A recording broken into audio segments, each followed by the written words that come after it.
All right, DFW Shed Sessions Podcast. We're back with another episode. I'm Lou Paul Beats. We got the beautimous Professor Mel Will. Hey. And we got the good brother J Ell Groove. Tis I. And we got a good guest. We got the Holy Ghost tonight. Oh, we need to do a poll and see who was more saved, him or Josh Scott. Because I feel like it's gonna be We both gonna make it in. Gonna make it to the gates. Well, we got my good brother Drew Collins in the building. Y'all make some noise for him one time. Yes, sir, man. You doing all right, man? It's good to see you. Well, good to meet you. Yeah. This is our first time meeting. Pleasure. Yeah, man. Glad to be here. Already. Thank you for pulling up, man. Hey, listen, DFW Shed Sessions, y'all make sure y'all tune in. Pull up on us. Get in the comments, like, share, subscribe, do all that good stuff, man. We here tonight, man, just kicking it. Yes, sir. So let's start from the beginning. We finna just go ahead and get right into it. We like to start from the rooter to the tutor on this show, Mr. Collins. Yeah. Okay. Yeah. Okay. Yeah, so how'd you get it? How did you start in this music business? I'm gonna hand you this so you can get the live going on here. I feel like an old person with this Facebook. I don't know how to share it. There you go. How did I get started? I got started because my father's a pastor. I'm sorry, push pop. You trying to share it on your page? Yeah, I think so. Okay, I got you. I was just Wait trying a to. minute. No. I was just trying to figure out where you was trying to say. I Share just it. said I think she's trying to put me out there. Indigo Jones in the building. Indigo, What's up? what's happening? What's good, Hey, mama.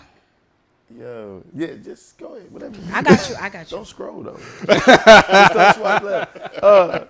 My father's a pastor, so and he's a musician. He plays keys. Oh, okay. My mom sings, so it was just natural that music would be in our DNA. But being a first family and having to do everything, that kind of thing, got me in music early. So I probably started playing drums maybe like around 5 or 6 years old. Gotcha. You know what I mean? Just being that kid behind the main drummer, Yeah. wanting to play for offering. Or So, something Of like course, that, you already know what it is. So that was just my thing. Philadelphia and Delaware. Oh, is nice. Where we came up. Shout out Philly. Yeah, man. Shout out Philly. Yeah, man. Nothing like it. Okay, Nothing like it. Yes, sir. We heard Indigo. He walked in the house and he saw your picture on the wall and he was like, well, I ain't gonna say the name, but he was like, Indigo? And he was like, yeah. Yep. And that was exactly You the first person he saw on that wall. Yep. The Light Club was it. Nicholas Moore, what's good, homie? Yo, what up? Chris Christopher Carr. Chris What Carr in up? the building. What's All going the, on? What's Christopher. going on? Christopher. all the homies pulling up. Indeed. Okay, Yeah. so you started out on drums Yes. and you also dab a bit in the vocals. So yeah, and the thing was, by my dad being a musician, he also is a songwriter. So we grew up in a household. I got 2 sisters, so we was soprano, alto, tenor. Singing all the songs that he was writing. And teaching us how to harmonize. Getting y'all up at 3 a.m. Come on, y'all. We finna come try on, something real quick. But the thing was, like in church, I loved the drum so much, man. He couldn't get me to sing. There was one time he had me do a solo, and I remember I just cried. I cried the whole time, and I kept looking over at the drums. They thought you was in the spirit. Yeah, so he never made me sing again. The singing part actually didn't happen until high school, actually. Okay. Jeff Jones, what up?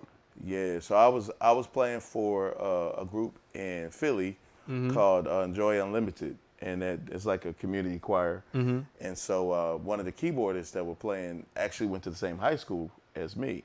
And so when we met, he was like, "Yo, where you go to school at?" Because we all, we young teenagers. I was like, "Yeah, I'm at West." He was like, "Oh, for real?" He said, "How come I don't know you?" I was like, "Oh, so I pulled up to the choir room the next day, and he was like, "Our drummer just left. He graduated, so we need a drummer." So, they had me audition on drums. I played drums. My choir teacher was like, "Oh yeah, shout out to Miss King." She was like, "Oh, you sound great. Now come out the piano and let me hear you sing." So I was like, "Oh." So I tried my best. Thank you. Tried my best to try to sing every note bad that I possibly could. And she just was like, "Oh, yeah, that'll work. That's good enough." Wow. Singing the baritone section. So, which was probably one of the best things that could have happened to me because I later that year met up with some of the guys who ended up being like lifetime friends. And we had an R&B group and all that other kind of stuff. in high school. That's always So I wanted to ask you, growing up as a PK, where was your household strict on music outside of church? No. Which is interesting because I know that a lot of PKs have different. That's normally the story. Oh yeah. man, it's either one or the other. You know what I'm saying? And because we didn't grow up in like a really legalistic household or strict household, partially because my parents are musicians and my dad is a musician. I don't know. That might be the reason. Maybe not. But They had a different appreciation for music. Man, so we listened to. I remember growing up off of James Brown and Earth, Wind and Fire and Stevie Wonder and Al Green and then we still had the Thomas Whitfields and the Hawkins. So it was like a mixture of everything, you know. It was like, and then he listened to like Yellow Jackets and Chick Corea and Herbie Hancock. So it was like we got a chance to hear like everything. Oh, you was well rounded then growing up. But Philly is kind of like that though. Yeah, Philly is like that.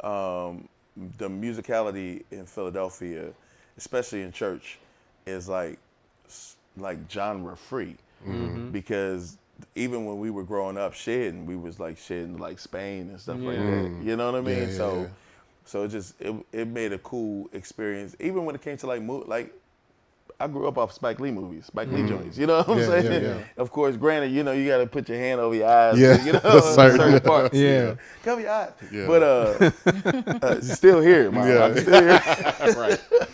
Right. But yeah, it was a lot of fun just growing up without that pressure. I guess they kind of figured we were already under a microscope at church, you know, so they created a healthy balance at home where we didn't feel the same type of pressure that you would, you know, having to grow up around people that just expect you. Oh, you live with the pastor, so it's like you live with Jesus. So you're supposed to know how to do right, which kind of helped us because a lot of times, with my experience with other PKs, is like if they grow up strict, then they kind of wild out the first opportunity they get. So PKs, I'm not talking about nobody in this room. You know, if the shoe fit, you know what I mean.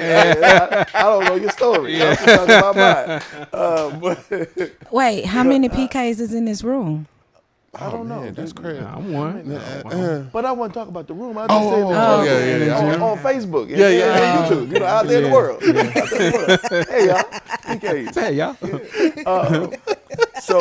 So it becomes that. It's like, you know, whatever you're not exposed to early, and then you start to figure out, oh, this is a part of life. Like, this actually exists in the world. Yeah. There's like the curiosity of that just causes you to want to just go ham and just go out there and experience whatever you couldn't you know, in your household. So I'm glad that they had that foresight enough to know, like, let us do all of that here where it's safe. Right. And then that way they won't be going out looking for it. I love it. So, yeah. I love it. Yeah. Okay, so at what point did you move to Dallas or Fort Worth from Philly? Man. So I moved here right after I graduated high school. So I graduated year 2000. Tell them my age a bit, but I don't care. It's all right. Yeah, because I'm definitely doing the numbers in my head. I said I'm definitely doing the numbers in my head. Okay, all right. Well, Indigo telling everybody. She is. I'm trying to ignore her comments. So yeah, the Beijing. But shout out to Beijing. I don't know who owns the company, but I appreciate it. But no, I moved here in 2001, and it was just an opportunity to live somewhere new. The crazy part about it is the R&B group that I was with, you know, we kind of felt like we was next. You know what I'm saying? You know, you got Boys to Men. We had a group called No Question that went to our high school. A couple guys went to our high school. They were signed to Warner Brothers, and they had a song. So everybody just kind of treated us like, oh, they next. You know what I'm saying? Man. So y'all had the OJs. Y'all had. But this was during the height of the neo soul movement. Oh, okay, gotcha. So you got to think 200001 when I moved down here. I'm just saying, just in general, man. Oh yeah. Oh yeah. Jesus Christ. Rich history, man.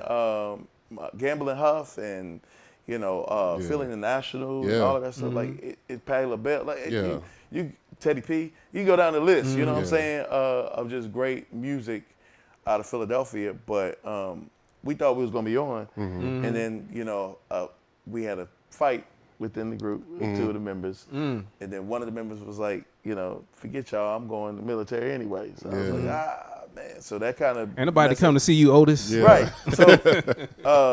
So it kind of was like one of them crossroads, like fork in the road, where, okay, I could go down here. I can. On top of that, there was quite a few people who died that summer.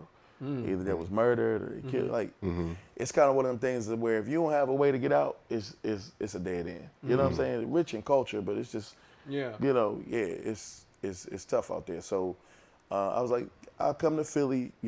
I'll come to Fort Worth, which I thought it was gonna be like Texas. What's Texas Rangers? Walking Texas Rangers. I kind of thought I was gonna just. Oh yeah. That is so disrespectful.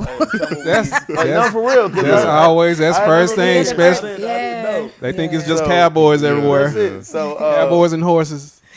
And it kind of would coming to Fort Worth. Go to the stockyard. I was about to say Fort Worth. You might as well. Culture shock. So might as well say it's. So we moved down here in 2001. And so, me coming down here, all I knew was Philly. So, that's all I brought with me to Fort Worth was Philly. I was trying to turn Fort Worth into a Philly. So but what was it about Texas though, in particular, that made you want to made you want to come out here? So the interesting thing is, my dad spent his summers here growing up.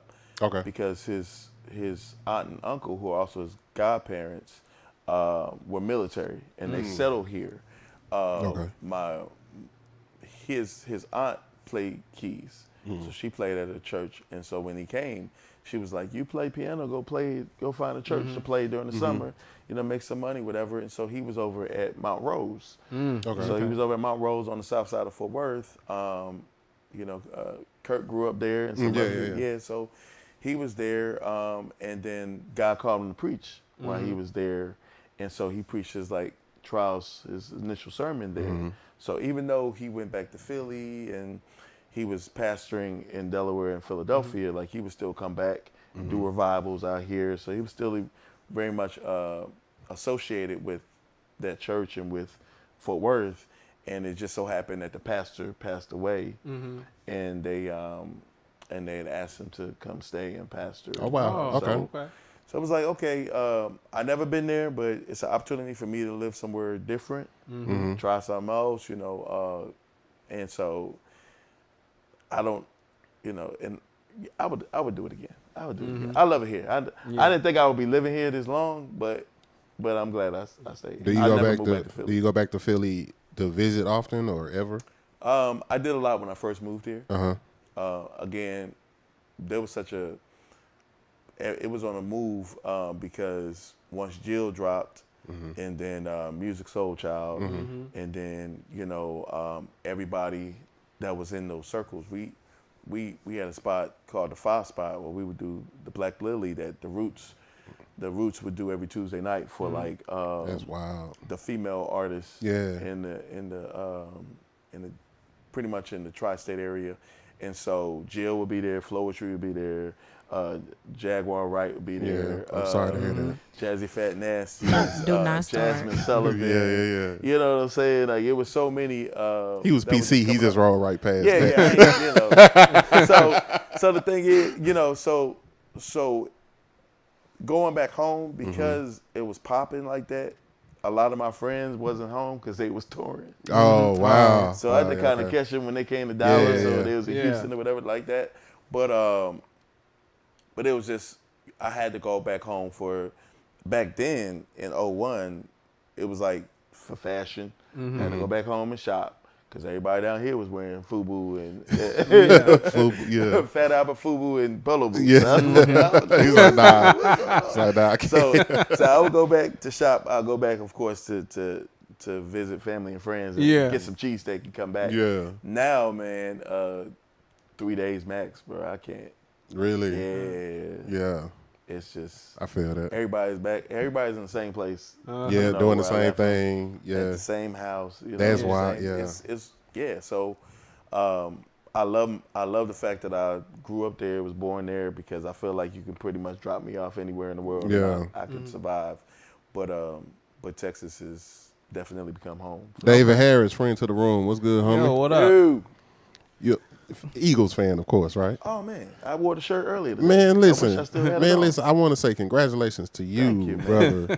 Congratulations to my fellow Eagles fan. Thank you, man. You know, I'm proud of you. And you're from here. Yeah, I am. You did the right thing. Yeah, I know. Somebody raised Lou, you right. jump in. Yeah, man. Somebody raised you right. Yeah, man. So I just want to say congratulations to you. Go Cowboys. And I'm proud of you. Wait. And I'm I don't know what I. you. Man, I mean, thank you. Yeah. I appreciate tried. that. It takes a big man to, Man, You listen. weren't to jump laughing. off a shit. Go Cowboys. Man, There you go. There man, you go. listen. I've been off that ship. I was a Go kid when Cowboys, I was too. off that ship, man. Funny story, So- real so- quick, about the Cowboys is that no, it's okay. This is slightly positive. Right. This guy. So my cousin is Larry Brown. Okay. Right? And Okay. so Larry was the last MVP for the last Super Bowl that the Cowboys won. He was That's a crazy. corner on the opposite side of Deion. He had the 2 interceptions, one Okay. for a touchdown. The crazy thing is his son Cameron, my cousin, was not born at the time that they won that. Right. He's pretty much graduating college right Yeah, now. So that's okay. you know what I'm saying? Yeah. So it's been that long. It's been a You know what I'm while. saying? It's like a bittersweet. Yeah, story. You know what I'm yeah, saying? it's been a while. There's some positives, but at the same time, Things rust you know, by that there's a point. reason not yeah. to be a Cowboys fan. Yeah. If, 20-some odd. Hey, Man, hey. it's a lot. Do you want this interview to end? No, I think this is a great interview. What are you talking about? This is a great It conversation. was not by choice. I was born into it. Yeah. I was born a winner. He didn't just. Oh well, you know what? He didn't just join I in. bleed green. I If get- you zoom in to my This zoom in one. right here, That's why he's doing everything. That's That's why he's the GOAT. The that's GOAT. not what you You know don't what I'm play saying? that sound on. No, but the thing is, we're very passionate fans. Yeah. You know what I'm saying? Yes, And y'all we- are. and we love like. And y'all can be disrespectful. Okay, so it you know what? See, this is my But we're issue. not delusional. Listen, that's a word, ain't You it? can be disrespectful, Huh? but not Hey, delusional. Bo. Huh? There's a difference. Bo Dub, what's We good, just, homie? we just ride for our team. We don't say our team is going to the Super Bowl every year, Every year we actually go. and have been. That man have been this and we'll be going back. this decade. It's My crazy, words. Wait a crazy. minute, what you say? Anyway, He ain't said I ain't gonna get nothing. prophetic on you. He, I'm- he but ain't I'm just said saying. nothing. No. I'm just saying. There's a chance. Bird gang. Oh, that's all I'm saying.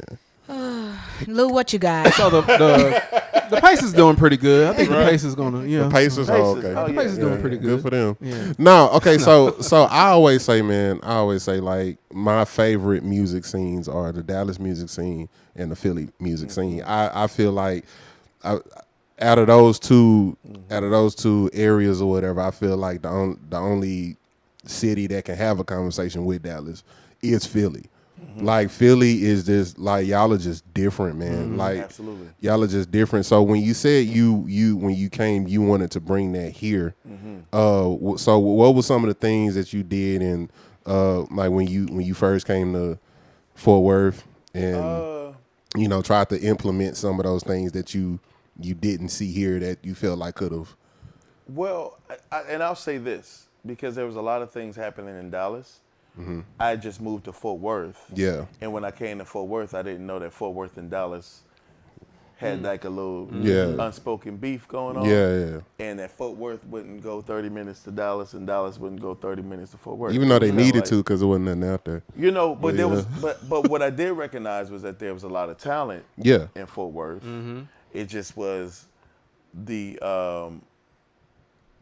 Dallas just had a more like urgency and like they were a little bit more aggressive and like going after what they wanted to do. It was like kind of Fort Worth was kind of like one of them places to where like they got talent. Somebody need to come knock on my door and find me. You know what I'm saying? They weren't putting themselves out there. So, and I won't say this without saying like I did get a chance to go to Spirit Groove. Okay. One time out in Dallas. And that was something that I was used to experiencing back in Philly because we did like cafe style stuff at churches as well. So I was going to ask you, but keep going. But I was going to ask you, what similarities did you see? Don't answer that right now. okay. Keep going. So in December of 2001, I started something called the Light Club at my pop's church in our fellowship hall. We would do it once a month on the fourth Friday. At the time, I was playing with Faces the band, Dwayne, Dwayne Washington. Yep. So Shout out to Dwayne. right, man. To Shay Sayers, what up? Absolutely, Mr. What's up, Shay, hello. So they were the house band. Antonio Johnson, who was the host of KHVN? Yeah. Yeah. Right? I remember. KHVN. He was the host. You know what I'm saying? And then we would just call in different, people out of Fort Worth to come and to be a part of it. So through that experience, which was really dope, I got a chance to meet a lot of people in the music scene early on. Some of the first people that I met, because my first job living here was at Sound City at Town Center Mall. Okay. You know what I'm saying? Man, Town Center Mall, boy. Man. Oh, man. So we was the first store, when you first walk in, it's a music store. So we hearing all the music before it come out. We get a chance to, check stuff out before that was never released, unreleased or early releases. So that really kind of got me in the music culture here, because I got a chance to see like the underground side of things, even with like Swisher House first coming up. They were bringing things on consignment and like little Mr. Lucci and Pookie, and, you know what I'm saying? Like LODGs and Twisted Black and all them guys. You speaking my language now. Yeah. So I got a chance to kind of like see, all right, this is different. You know what I'm saying? Screw and all this. Okay, word. So I was like, how can we do this, in the gospel community? You know what I'm saying? And I just so happened to meet Nathan Young. Met Nathan Young. Nathan introduced me to Pharaoh and Melody Davis. Yeah, Pharaoh. And so they immediately kind of like took me in like family, and from there, because they're so connected to everybody else, Right. I think maybe like Myron Williams or somebody was having a live recording or something. The week that I met Nathan, he was like, come on out here. And so I went out there, and of course Spud and all of them was at the recording. So I'm meeting everybody. And this is like maybe within the first few months of me being here. So it kind of really gave me an opportunity to connect with people. And then through that, I was able to invite them to be guests at the Light Club. Of course, we had the open mic. Like Indigo, Shay, all of it. And we were really just trying to be like a hub for Fort Worth to kind of just not only develop but expose a lot of the great talent that was there. Yeah, absolutely. Coming to seeing the Dallas Fort Worth music scene, this was what I was going to ask you. Seeing the Dallas Fort Worth music scene, and then coming from a powerhouse like a Philly music scene, what similarities did you see, and what differences did you see between DFW and Philly? Woo-wee. So that's a good question. That is a very good question. I would say this, Neo Soul is so the Philly Dallas connection has been there since the birth of Neo Soul. Yeah, for sure. Erica's Baduism album, even though it was a studio recording, the other side of the game was produced by the Roots. Right, James Poyser. So, and that was probably the most neo soul sounding, as far as Philly is concerned, produced record on that album. It kind of gave that neo soul style, kind of like a voice or like a stamp, right? Right. So, ever since then, there's always been that bridge and that connection. So, so I saw a lot of similarities when it came to that. As far as style was concerned, of course, our interpretations are different, because and I can't say that Philly is. I don't want to do. I love my folks here in the DFW, so I'm not going to say that we are originators of it. But it was just that was the way we play music. Right. You know what I'm saying? So it was nothing that we had to learn, or nothing we were trying to, hear and imitate. It was just like, this is just the way we feel music. Hey, Mama Queen. Music, right? Yeah. So, but I will say that the community in Philly was a lot different because, and it might have been because of the fact that we had so many artists break out from the neo soul that a lot of musicians got chances and opportunities to tour that were just within those communities. You know, everybody can't do all the tours. You're right. So right, when right. I came here, I was like, I saw cats doing like multiple tours, knowing that there were other capable people around that they could have put on. And you know what I'm saying? Yeah. It's not a shot. It's just, you know, that was just different for me. Yeah. Because I'm like, yo, it's a, you know, one thing I learned early when I came here was that, yo, DFW don't need another drummer. Yeah.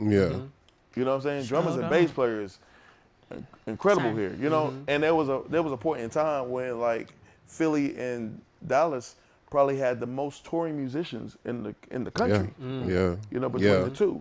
So I just kind of felt like that was a little different. And again, it could have been just there were more artists that were breaking out from Philly, and so it created more opportunities for musicians to tour.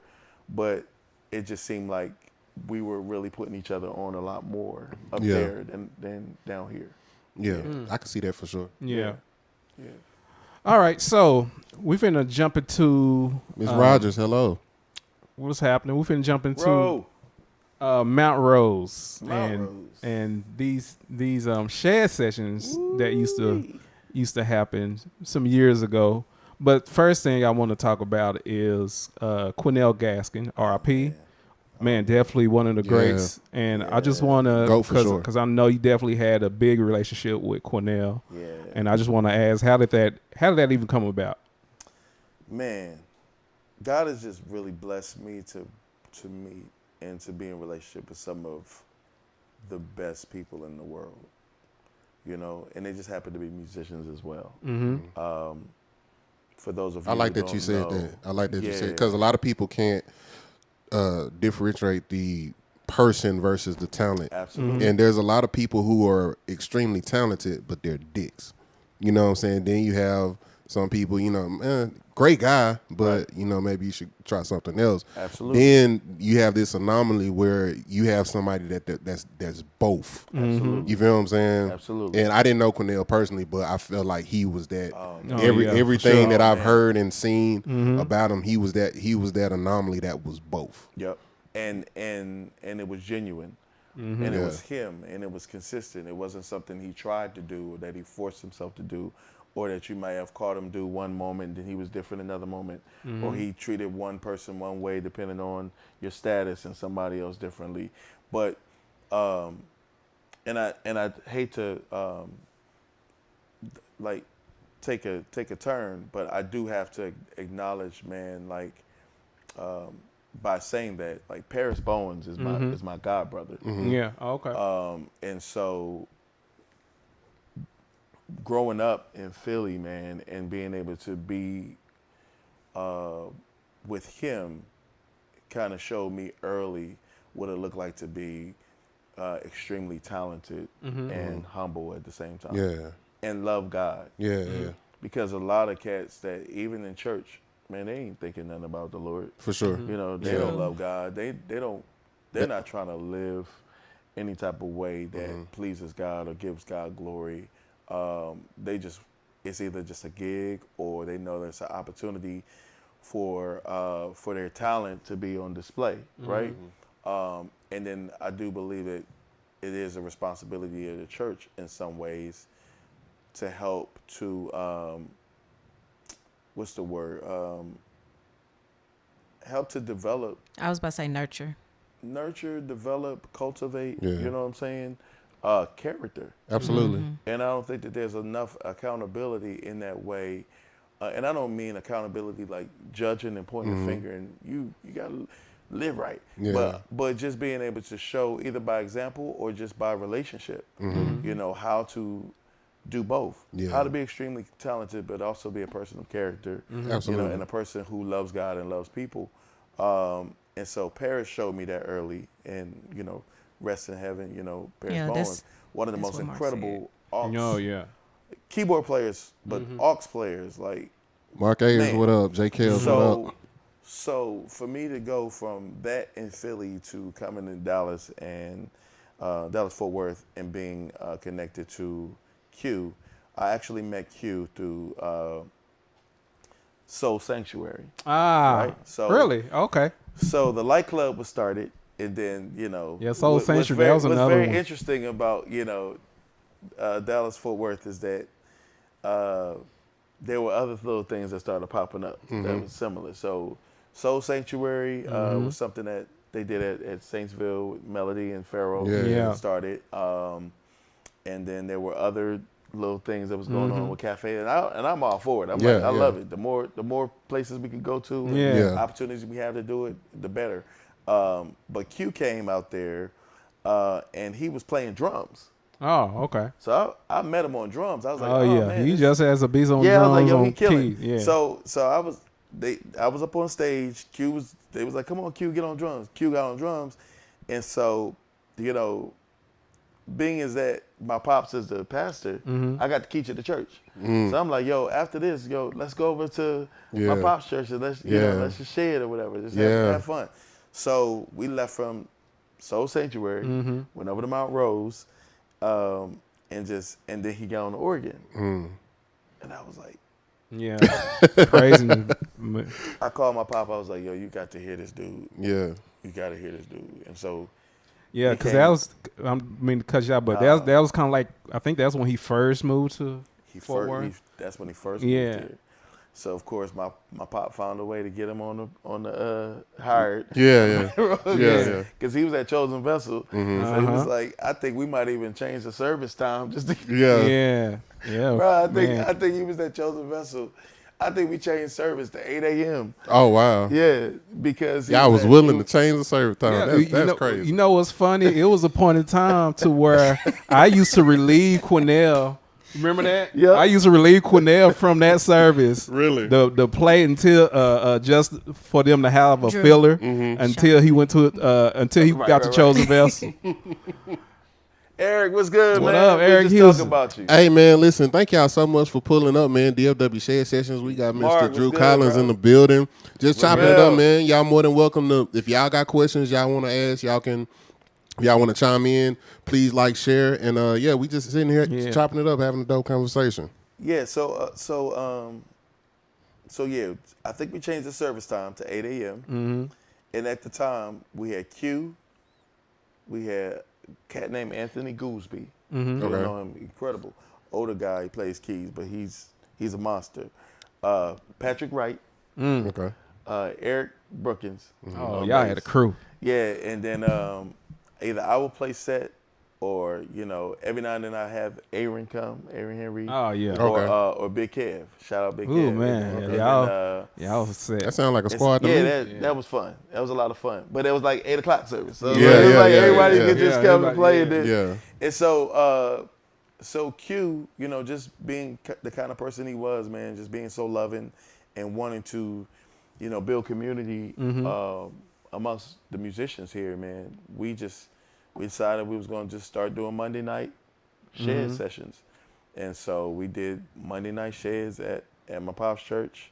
And the interesting part was, because I was from Philly and Q was from New York, like we were neutral. We were like neutral ground. Gotcha. So the Dallas cats would come out to the jam session and the Fort Worth cats, which was cool because it was hard to kind of build that bridge. But it was like they didn't feel like they was coming to Fort Worth. They felt like they was coming to, Q from New York. Gotcha. From Philly, we just happened to be in Fort Worth. Yeah. So it was really dope, man. Like I was telling Lou earlier, I just found some CDs with like Q and Michelle, what up? Sean on there together. Sean Martin, rest in peace, and Daniel Jones, rest in peace. Him on there, and man, it was just we had a lot of fun. Met Leo Signs there. There's so many musicians that I met there, just because everybody just wanted to come and hear Q and just play along with them, man, and it just turned out to be something that was really, really special, man. I wish that the technology, man, that we have now was available back then. Man. For sure. There were so many opportunities where we could have documented that. For sure. Rev Vanessa said PK privileges. Absolutely. Yeah. Absolutely. Yeah. One of the things that I'll say that I like the most about going to those shed sessions that it wasn't for drum kits. I think it was rare where you even saw 2 drum kits and like all the musicians. I mean, it was horn players, Yeah. bass players, guitar players, singers. I mean, everybody would come to these shed sessions and actually, I mean, we're playing tunes or we'll just come up with stuff on the spot. I don't think we ever played tunes, bro. That's the crazy part about it. Doing jam sessions with Q. Chris Brennan, what up? Always. Chris, what's good, bro? It will be some tunes mixed in, but a lot of it would be.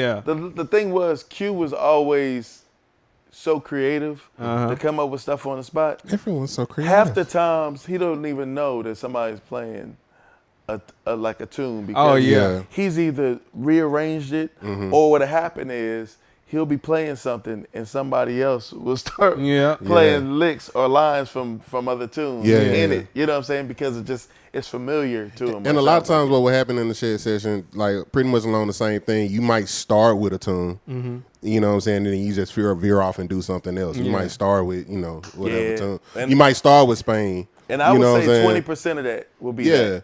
You might start with Spain or whatever, and then just take a section out of Spain, and then just make a whole song out of it. Yep. For sure.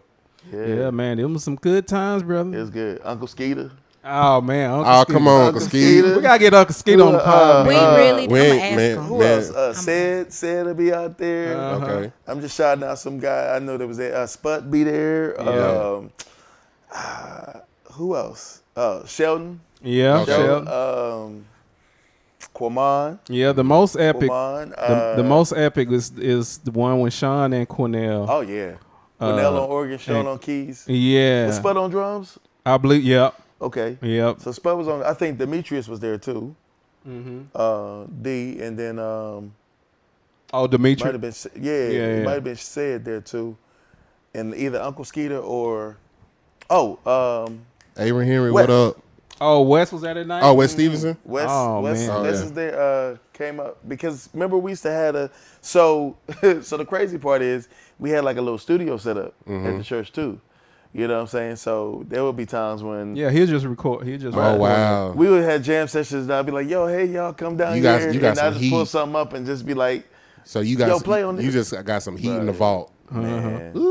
And it was like one of them PC desktops. I don't even know if it I don't even know. I don't know where none of them files are, bro. Yeah. I wasn't smart enough. I remember that because right. I was in school at the time, and literally I got home the week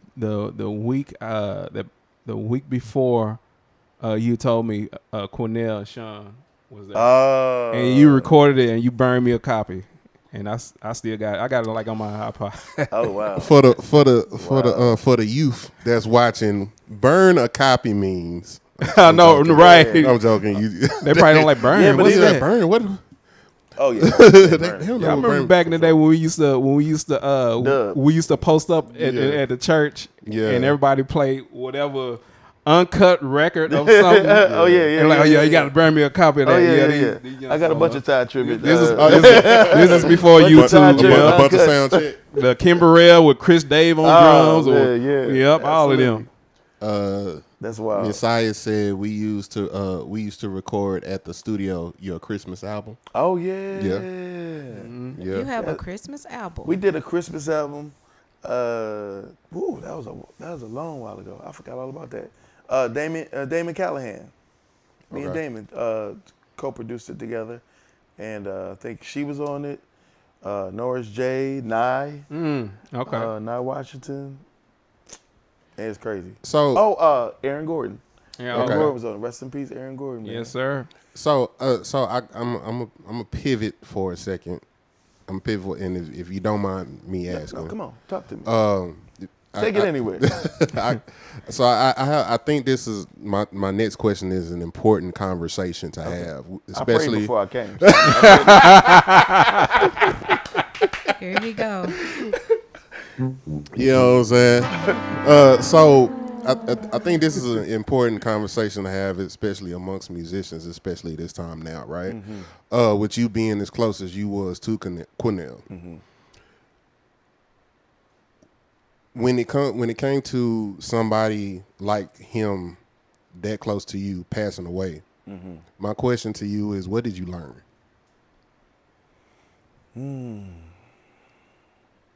I learned a lot. One thing. What did you learn in his passing?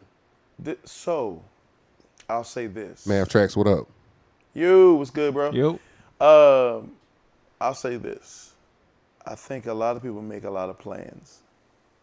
And one thing I know for sure, in talking to Q and knowing all of the music that was in him, all of the things that he wanted to do in life as far as sharing his music with others, mentoring people, man, and there's a vault, trust me, of music. His son, Josiah, shout out to Josiah, who's producing now, Yes, has sir. a lot of music that he's going to be releasing from his pop. Antoine Chambers as well, shout out to him, did a whole lot of videography and stuff for him. I think he actually still runs his page as well. And so he puts up Who is running some that footage. dog on Facebook? Oh, dude, Man, yeah. no, yo. So they got hacked. Yeah, They got that's what hacked I'm some years saying. ago. That's It's And wild, bro. I hate that too. It Oh, got no. hacked and they locked him out of it. Really? Yeah, so there was no way he could even. I hate that It's wild, man. because I'm like, man. It's wild, man. And so, but the good thing about it is, when you know the character of a person, Dude, 'cause- you know what they would and wouldn't Yeah. post and Because put out seeing there. Cornell face in the post is bubble booty butts. It's Oh, like, yeah, nah. Yeah. I'm like, bro, Like, come on, man. Yeah, It's- but it's you like, gotta, come on, but yeah. to know, but to be able to know somebody and know that ain't like that ain't him. Yeah, That's a great thing. Yeah, You know what I'm I get saying? what you're Yeah. saying. Some people questionable. I just hate. Yeah. Well, maybe he would. Yeah. I mean, who doesn't like big booty butts? You don't know. So, right. But with Q, man, just his character and his consistency, just let you know, oh, that definitely in him. Something happened. Yeah, yeah. Something had Yeah. to have happened. What I will say, man, is living in the moment. Living in the moment is huge. Appreciating, where you are, and not so much where you're trying to go is big. And then being okay with whatever God's plan and will for you is. It's really nice to be able to see and accomplish and do things in this life, but that ain't gonna go nowhere with you once you leave out of here. Absolutely. You know what I'm saying? I can't take no plaques, no Yep. awards, no accolades, no accomplishments, it's just me. Yeah. And so the preparation of what does life look like after this? You know what I'm saying? And how can I make sure that I'm where I need to be, to make sure that my eternal life is better than my current life. I think that we put a whole lot of emphasis and attention on this, and we forget, man, like whoever was doing it big 100 years ago, nobody know them. Yeah. No. Yeah. Facts. 200 years ago. I mean, you gotta think of how long humanity has been in existence. No. Yeah. You know what I'm saying? Yeah, and for there's sure. a lot of people who are forgotten. There are a lot of things that have been accomplished that nobody remembers or that doesn't carry on from generation to generation. And it's like, okay, that means life has to be bigger than that. So impact who you can, and make sure that you are a good steward over those who are in your immediate circle, in your world. You know Los, what I'm up? saying? I think, and I use this analogy sometimes because I think that a lot of people would much rather have, 1 million followers than 20. Because it's very easy to seem like you are busy. It makes it like you're more important and you don't have time. You ain't got to make time because so many people. So you can always make the excuse of, oh, well, I just can't get around to it. It's just I'm just being pulled here and there, and I'm just so busy that, I'm no longer accessible. And it's like, but when you got a 20 or you got 200 or you got like you're responsible for whoever you are to those people in the world that God has given you. And so just making sure that your impact in their lives is consistent and solid. Because one thing I can say about Q is that everybody who says anything about him is consistent. Oh yeah. If anybody says anything bad about him, it's a hater. Yeah. You know what I'm saying? Yeah. And I'm not just saying that because that's my brother. I'm saying Yeah. it because it's just what it is. Right. You know, and so, you know, so that's my thing. I'm like, okay, Lord, I would love to do this, and I would love to accomplish that, and I would love to do this, but if I don't, Yeah. you know what I'm Yeah. saying? Like, and be okay with it, because when people pass that are great people and that, you know, love God and love people and do right by people, and, you know, Q was one of the people, if you wanted to learn something, he'll show it to you. Yeah. I mean, it ain't like you're going to go home and do it right away. You Yeah, still have to absolutely. practice. But Right. I'm just saying, like, Yeah. Not with our Tatum, you not. he was shit, like he was just giving like that. And it's like, you know a bunch of people. I mean, you named them earlier, you know, well, you called them by a certain name. I ain't gonna repeat it, but that it's just like, you know, Lord, why would you take Q? Yeah. You know, he trusted you, he loved you, he wanted to be healed, he wanted Yeah. to still, he wanted this to be a testimony of something that you did in his life, so that he could continue on with the vision, That's and the plan, heavy. and the purpose that Yeah. you've given him. And for that not to have happened, then it's like, wow, if this can happen to Q, no different than with Paris. Like, if this can happen, you know, what keeps that from happening? You know what I'm saying? Yeah, for sure. And I'm not saying that, like, you just don't know, bro. Yeah. There's people that's, bro. I And I could go down the list. I mean, even Absolutely. this past week, bro, it's so many people we just losing Yeah. left and right. Yeah. And it's like, okay, you know, I'm sure they had plans. Yeah. No, for I'm sure. sure there were things that they wanted to do. I'm sure that Yeah. they had things on their calendar that they were getting ready to get done. Or I'm sure that they were, you know, people who wanted to work along with them and things that they were supposed to, quote unquote, accomplish Yeah. or get done. But making sure that you are ready, you know what I'm saying? Yeah. And that whatever you are doing in these moments that you have is impactful. It has to take precedence over future plans. Yeah. It does. I like what Mav said. He said, die empty, love and live out loud, leave it all on the stage every time, and be present. I love that. I think a lot of us, cause I was having this conversation with myself a couple years back about, you know, cause we were talking about like impact and stuff like that, and seeing, and you know, of course, we all get to a certain age where it's like, man, I feel like I should be here, I feel like I should be there, you know, I see this, you know, not necessarily hating on that person, but it's like, man, I know I can do that 5 times over, like, you know, whatever, and you see the, like you said, the followers and stuff like that. But then it's like, if we're talking about wanting to have true impact, right? It's like, what if, and this is a conversation I'm having with myself, like, well, what if it's not you? Like, that person has 1 million followers, you have 500 followers, right? But in that person's 1 million followers, what if you impact somebody and one person inside your 500 and they change the whole game? It happens that way all the time. You feel what I'm saying? So it's like, a lot of times I think we should understand, we should have a perspective of, it might not necessarily be you, but you might be the one to impact that person that is the one. Absolutely. You feel what I'm saying? Absolutely. It's like, you might be the one to plant that seed in that person that is going to be able to, you know what I'm saying, change the whole game in a good way. Yeah, I had that know. conversation with some brothers earlier this year, and we just basically, you know, summed it up by saying every Batman needs an Alfred. Oh, dude. Yeah. Alfred was, shoot. Alfred is everything. Absolutely. Alfred adopted him. Yeah, Alfred yeah. is the one who cultivated him. Alfred is the one who gave him the tools and nurtured him and did all of these things for him. We might see him as the butler. We might see him as the guy who ain't out there saving the day. But without him, Yep. No, for sure. There there wouldn't be a You know what I'm Batman. saying? Yeah. And to your point, like, we don't know all of Martin Luther King's influences, No, for sure. but I'm quite sure his daddy was one. Yeah. And some other people were one that we'll never hear the names. Well, no, but their influence on him was absolutely was damn near more important. And I think that if everybody's trying to be Batman, we lose sight of what our presence means For sure. to the people around us. Yeah, For sure. Yeah, Mama Queen said, yes, it might not be you, but it may be your downline. Absolutely.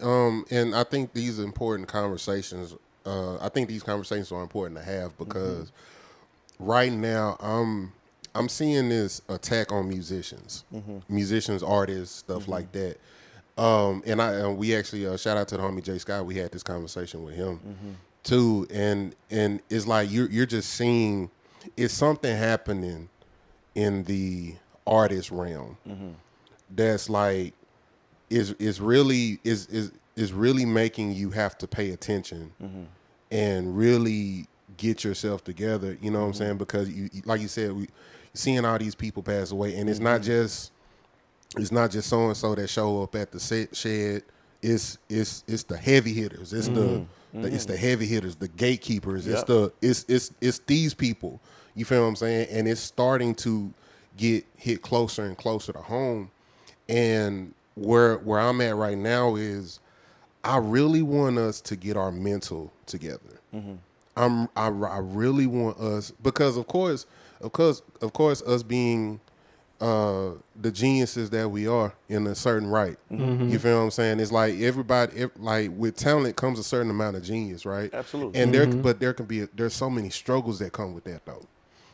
So many struggles that come with being talented. Well, I mean, whether it's in the church, whether it's outside the church, whatever, so many struggles that come with that, and it really affects your mental. And I really want us to pay more attention to our mental health, because even when it comes to like cats passing away over not taking care of their body, well, they start with their mental. You know what I'm saying? Absolutely. People's spiritual health going down here. That starts with your mental. You know what I'm saying? It's a lot of stuff that starts with your mental that we should really start paying attention to, because like I said, right now it's legit spiritual warfare on artists, man. Oh, absolutely. Absolutely. But I think it's not just on, it's on artists to us because that's the space that we're in. But I just think it's an attack on humanity as a whole.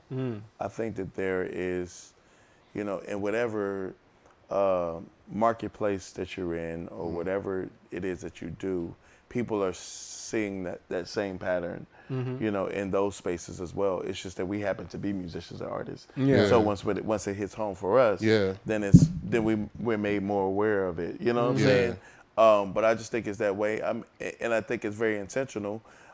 Because of the fact that we don't really monitor, or we're not necessarily disciplined in those areas when it comes to our health, when it comes to our mental well-being or our spiritual well-being. It's we only got one body to do everything that we're supposed to get done. And a lot of that is us. And well, the main reason I mentioned us is because yes, it is humanity, but because of what we do. Oh yeah. Because of what we do, we have to put our stuff to the side in order to. You feel what I'm saying? Whether you in a club or in a pulpit or whatever the case may be, in the musician pit, it's still ministry to me. Right. Whether you singing God Made a Way or It's the Way, it's still ministry. You know what I'm saying, to me. And it's like we get in these spaces where we can be going through hell. We can be going through all kind of whatever, but it's like once I hit this stage or once I hit this pulpit or whatever, none of that can matter right now. I have to, I got a job to do. I have to, and I think a lot of artists and musicians don't properly understand balance. You know what I'm saying? I don't think a lot of us understand properly balancing the things that we go through, being that, taking a break, you know what I'm saying, taking a step back, going to therapy. We need therapy too. You know what I'm saying? Like, we need therapy. We need better prayer lives. We need all of that stuff. We need better meditation habits. We need all of that stuff, you know what I'm saying, to properly go out and perform and do what we got to do. Absolutely. But a lot of times we ignore what we got going on in order to perform. Yeah, we're taught to do that. Yeah. Yeah, we're taught to do that. It's just it's the culture, you know what I'm saying, that we can't. It's church culture. It's you know, it could even be performance culture. You know what I'm saying? Like, but I think that one of the things that we tried to do with the jam sessions was to create a community where we could fellowship and encourage one another outside of music. Yeah. Because again, as you said before, like music, when people be like, I am music and music is who I am, like, not really. You know what I'm saying? Like, music is what you do. It's the gift that God gave you. But who you are, it has to take priority. It's like, take that away. Over what you do. Take that away. Who are you? Okay, I'm really trying to read the comments. y'all just I keep trying to jump in. I mean, it's good. This is good. We double dutching right now. Y'all they saying everything we saying. Bo said, I say this all the time. We as musicians need to find us a good covering and stay there. We allow our gifts to be used without replenishing the cup we pour from. That's good. Yeah, I've been trying to read these comments and y'all just I love it though. I know. I keep doing this. I'm like, the sad part about it is that's a whole nother space. Yeah. That's a space where pastors have to be accountable to one another and how they handle those who are there to serve in their ministries, right? I tease all the time in my church because I know that brother musician thing is a Brother musician. Like, no, the musicians got a name. Y'all sound like that? Y'all rehearse and sound like it ain't brother bass player or brother piano. It ain't brother musician. You know what I'm saying? It is. My name is Drew. Your name is Lou. Your name is Jack. You know what I'm saying? You ain't even took time out to learn my name. Or the congregation, or some even the choir member. Like it's K. Lou, what up? Yo, what's good, bro? It's such a disconnect that community, I believe, has to happen for one another.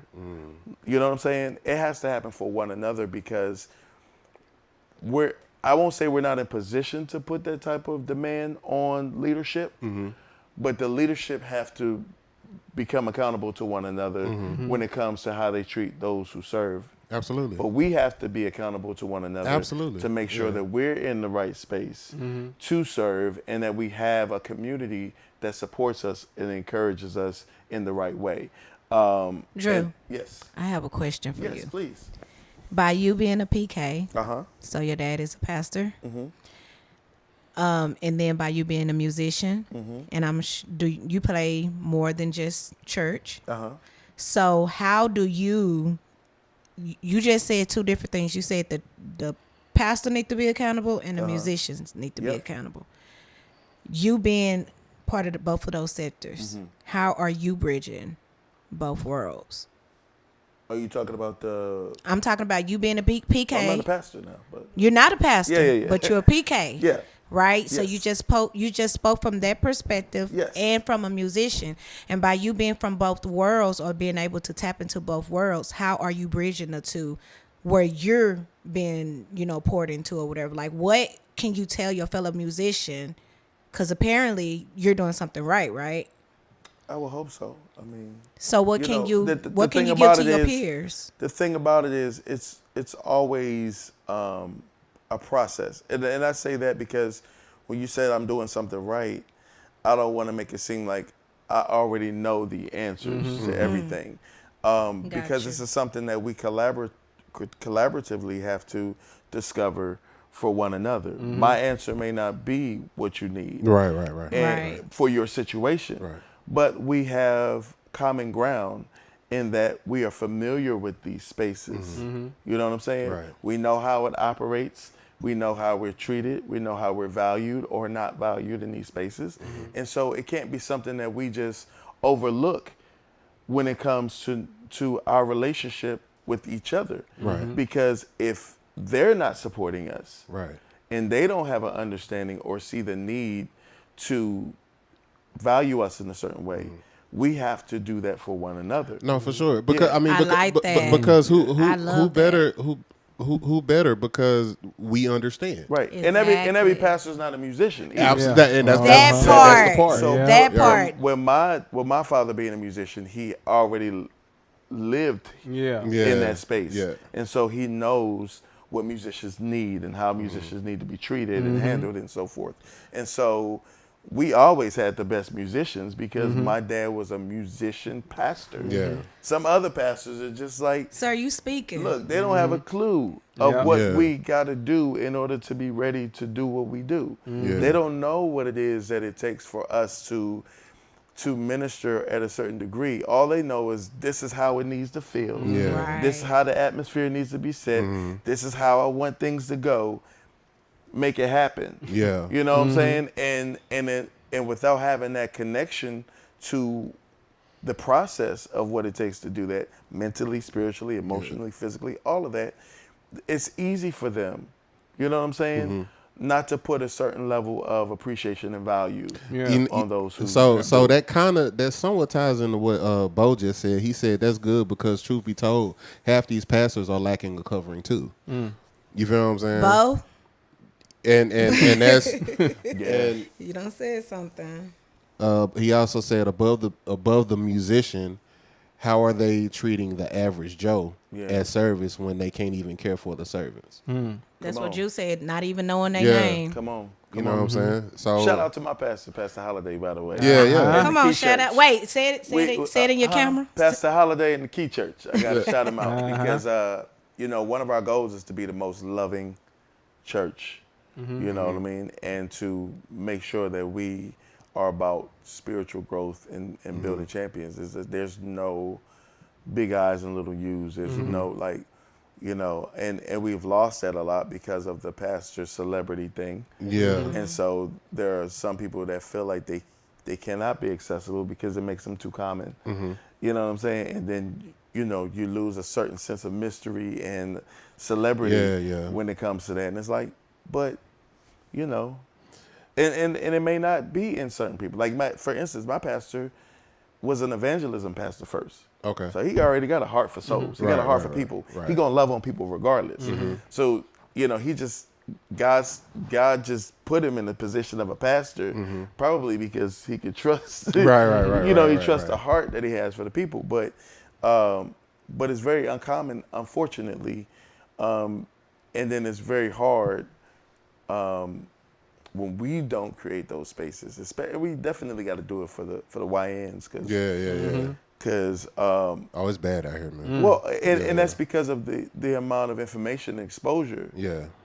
that's accessible to them. And so now you can't just you just can't lead them in a certain way, and they just follow blindly. You know what I'm saying? No, for It was sure. different for us. No, and yes, it's so funny that that's a great segue because I also,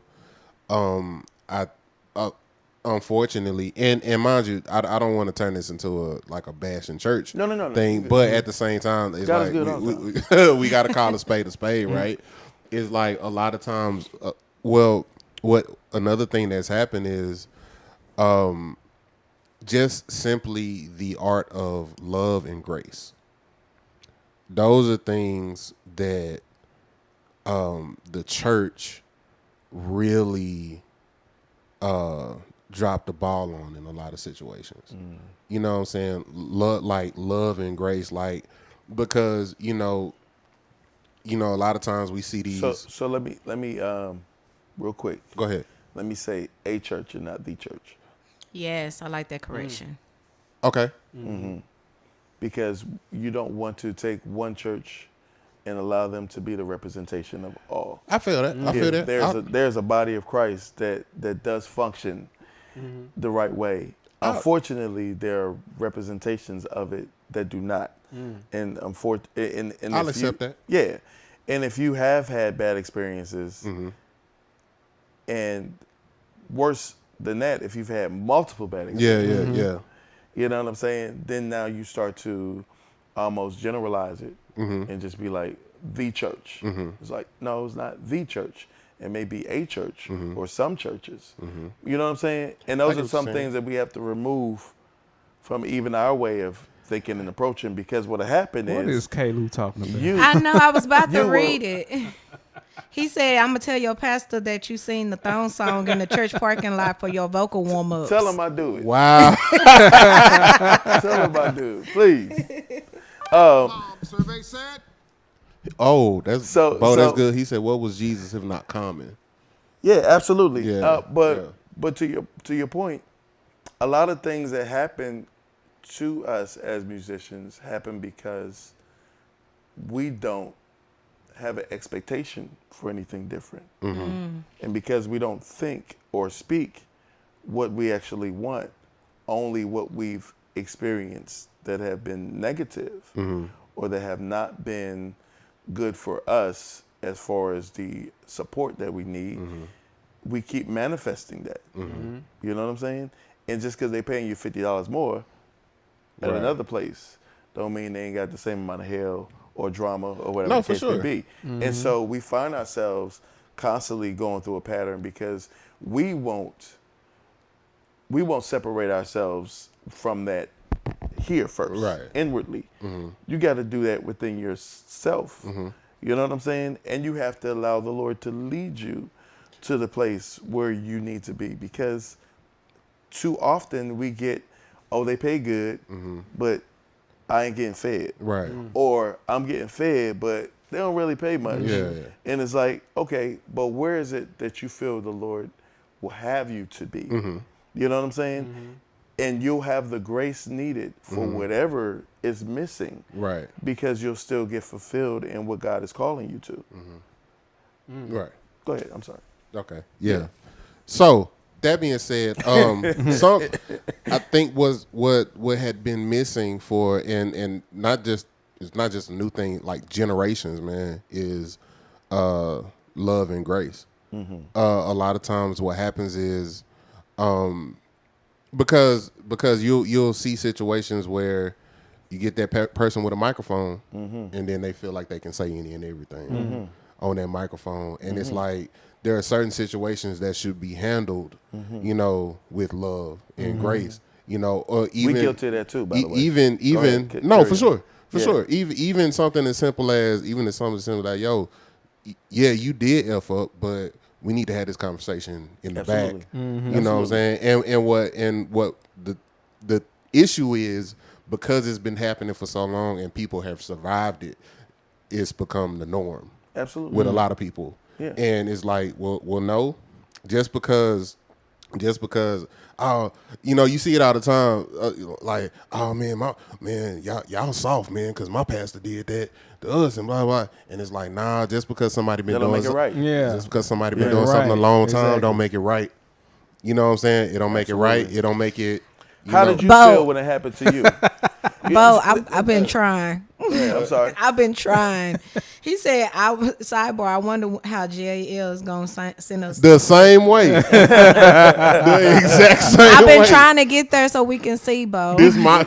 Y'all need to take a break? Oh no. Oh, okay. We about to address what he talking All about right. in a So second. what I was gonna say to that is that You said, how did it feel when it happened to me? when it happened to us, and I'm just saying, being the generation that experienced stuff like that. How did I feel? Yeah, because you could say that somebody is soft because they don't know how to, take it. Yeah. But at the same time, your feelings got hurt. Well, What makes any difference for the next no, person? You know what I'm absolutely. saying? And the thing about it is, the term soft, that's a cop out to me, because,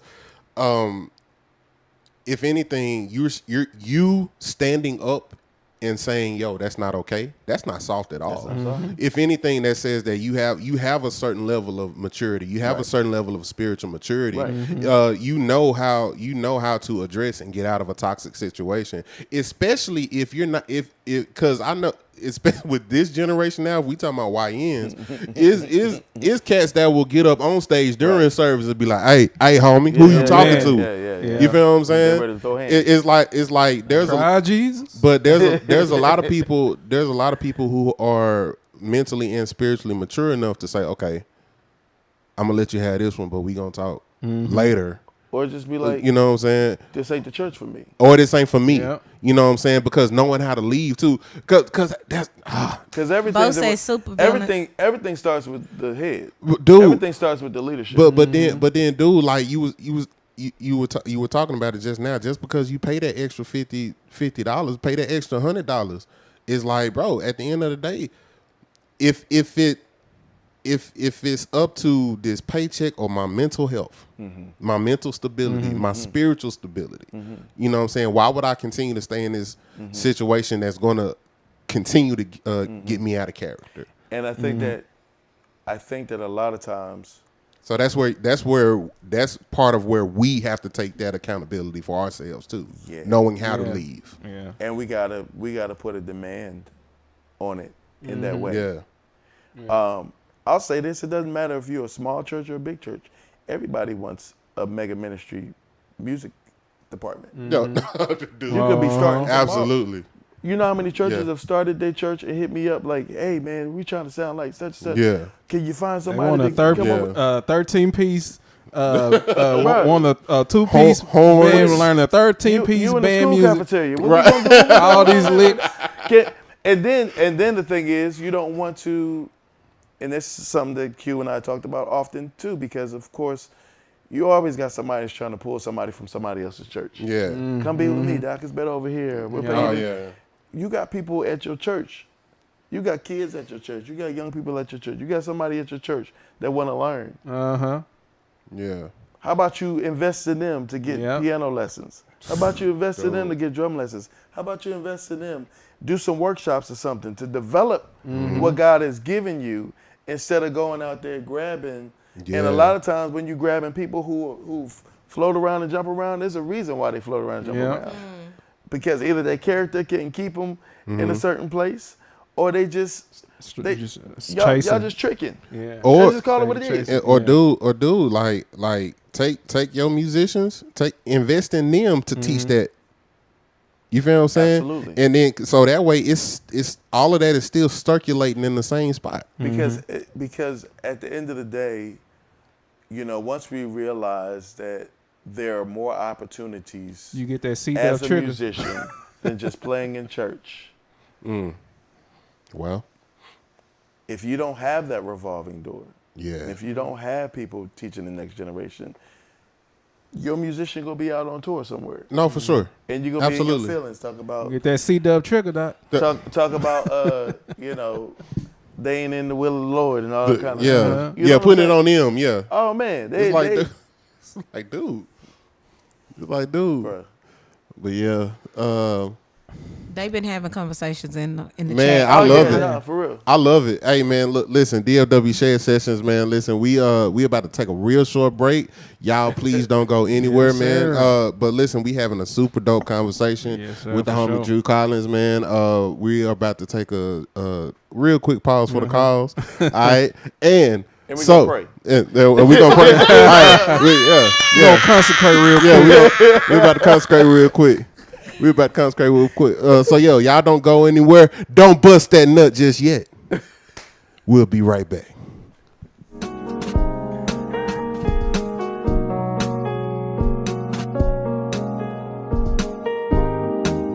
And remember, it's not gonna sit.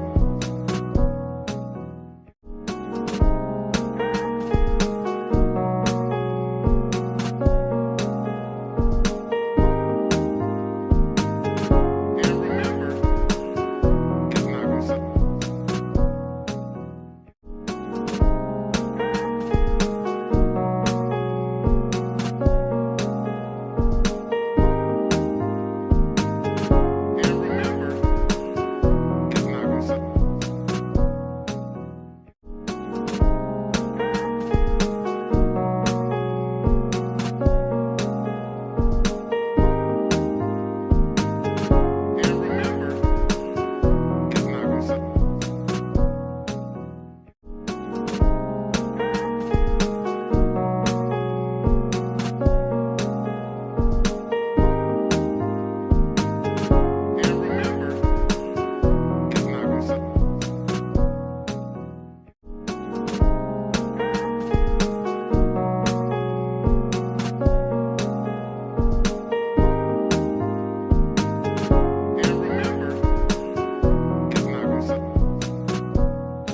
All right, DFW Shed Sessions. We are back. Had to take a quick break. Yeah.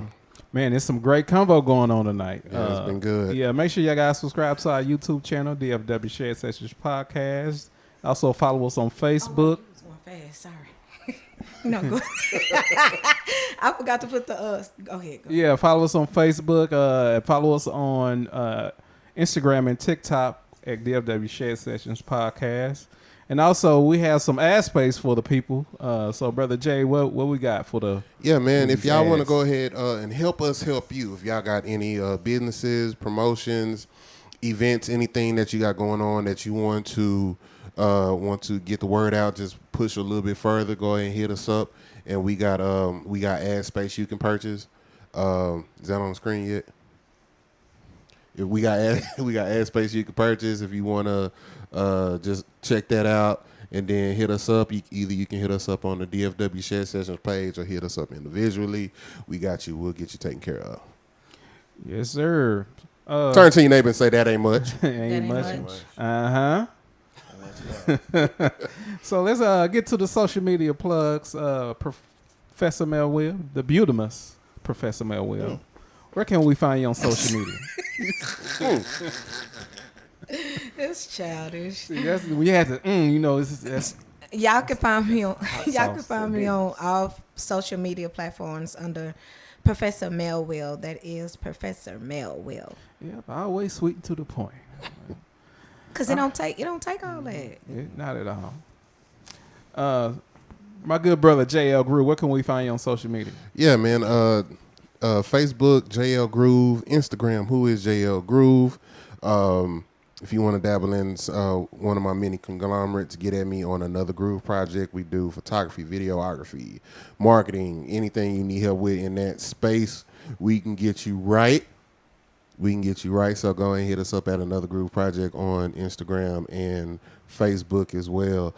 Also, if you don't mind real quick, Brother Lucius, I want to go ahead and put the word out, let it be known that we will be hosting. We will be hosting on behalf of DFW Shed Sessions. We will be hosting. That's all right. We will be hosting the event for the good brother Uncle Jeff, who is a friend to the room. Yes, It sir. is the What Song Is That event at Cheap Steaks. All right. At Cheap Steaks in the Deep Ellum area. We got some dope original artists with original music. It'll be hosted by myself on behalf of DFW Shed Sessions. And y'all please pull up. It is a free event. It's a free event, no cover. All y'all got to do is pull up. We're going to be on the back patio partying, and we going to have a good time. So y'all pull up, man. Y'all pull up the Cheap Steaks. Yes, sir. And we going to get y'all right. It's going to be a good time. Yeah, buddy. Yep. Kel, get at me. And Lou, where can we find you? Yeah, so y'all can find me on TikTok and IG under Lou Paul Beats. And also, you can guys check out my music. I have some hip-hop instrumental music. Add to your playlist on all music streaming platforms. And sure, that's all I got for the people. Yeah. So, Drew Collins, where can we find you on social media, my good brother? You can find me on Instagram, Drew Music for You. That's Drew Music, the number 4, the letter U. If you want to follow the band, it's Hall Pass Band. I believe it's Hall Pass Band DFW. It's one of things I got going on. Yeah, as well. I can play with that band a Conglomerates, few I guess. times. It's a big word, but I guess I'll try to use it. Yeah, fix me. God bless you. People can't hear me.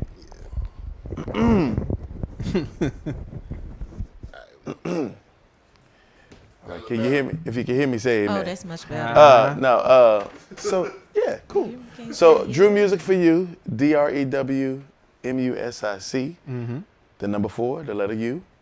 At Instagram, I'm Drew Collins on Facebook, and Hall Pass Band on Instagram as well. Yes, sir. Well, that sounds good. Cool. That's what's up. That sound better. Yeah. That's all Sound right. better. That sound Get better. it. Yeah. Change the mic. That's what's up, man.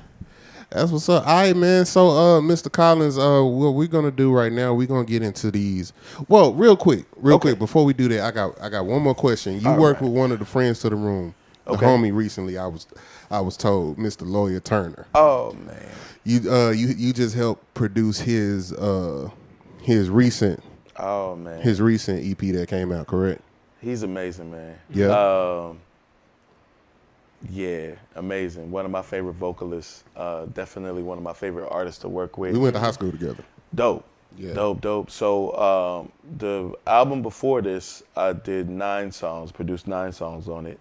The Roam. Yep. Roam. The Okay. current album, I did 2 songs on.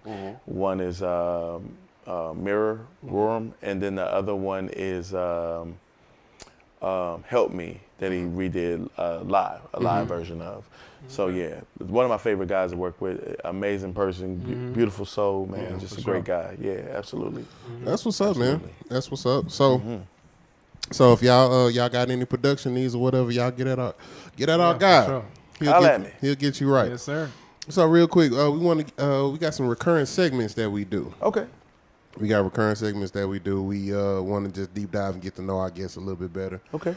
So this one, we call this one Top 5.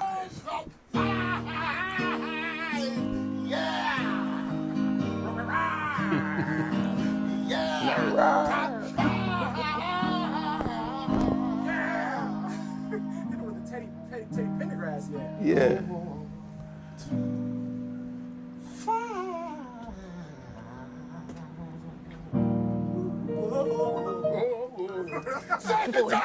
I love it. It's my kind of carrying on. Man, we call this one Top 5. Like I said, you are a producer. Yes. You are a producer, and I know you've been in the game for a little bit. You've done a lot of research being a producer and stuff like that. I want to know, what are your top 5? They don't have to be in any particular order. Woo. Your top 5 favorite produced gospel albums. Oh, my top 5 favorite produced gospel albums. That's hard. You only got 5. Gospel albums. Why they gotta be gospel albums? Golly. I love the Lord, but I don't listen to gospel that much. Sheesh. I mean, I could do albums, period. Please. You want to do albums, period? Please. Okay. Give me your top 5 in your top 5 best produced albums. Your favorites. I'm going to have to go with Voodoo, D'Angelo. Okay. Brandy Full Moon. I could give you this. Kimber Everlasting Life. Oh, Okay. Let's see. Off the Wall, Okay. Michael Jackson. Okay.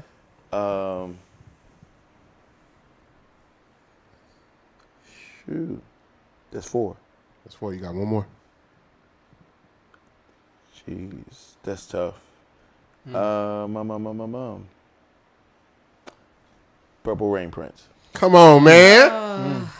Yeah. Let's go. I was just waiting to see if you was gonna see. Come on, man. Yeah. Big Prince. Oh, yeah. All-time favorite. My Yeah. all-time favorite. Y'all should be best friends. I mean, Prince. just never know after tonight. Prince, I mean, Eagles. I mean, come by and watch the both of Eagles y'all game. You know what I'm bald. saying? Hey. Both of y'all got a bald heads with beards. I mean, dangling earrings. Real quick. What's real quick? got the Saquons on. You might not know who he is. He won the championship He last won year. the You might not know. You might not know who Saquon You see him on Barkley is. the Madden. Yeah, on the Madden cover. yeah. Off of one move. But anyway, so You mad? You see me pouting? You mad, sis? You see me pouting? you real quick, as a producer, and I only need one because we got to go. But give me one pet peeve that you get with artists in the studio. With artists. What's one pet peeve you have as a producer? With artists, I'll have to say, not trusting the process. I think if you don't know, it's done until it's done. Yeah. You know, that a lot of times people can get in the way, or they can comment on some things that are, as it's kind of hard to do it with artists that are not experienced with that. Yeah. Because, just because you may be going through some ideas, or you might be trying to complete a song, doesn't mean it's finished. Not until I say it's done. It ain't done. And even still in post, there might still be some other stuff that's getting done. So that part kind of bothers me when they're a little bit too anxious or too worried about the process. Yeah, I got you. Yeah. All right. So, and that's a good segue because this next one, we call this one playing in the wrong key. All right. So playing in the wrong key, that's kind of our version of like, your pet peeves in the industry, throughout the industry, what grinds your gears, stuff like that. So, and I know you probably got plenty, but we only need one. So what is playing in the wrong key for Mr. Drew Collins?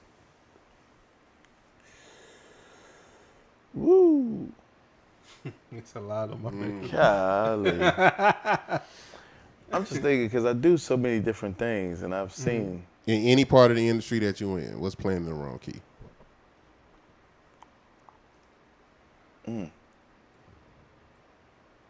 That's tough.